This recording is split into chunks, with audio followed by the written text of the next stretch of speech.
Today we'll talk about how can you disable block notch in contacts on your Whoscall app. We're going to figure out the solution on how you can do that on your app.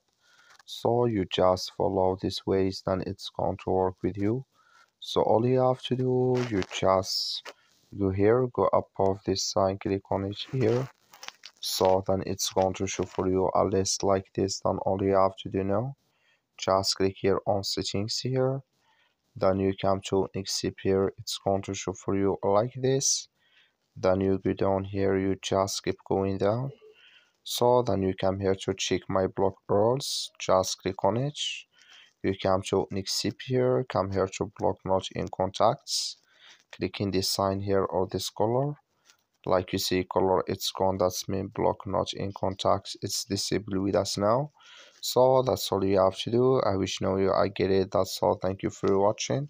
Don't forget to support us by liking, subscribe.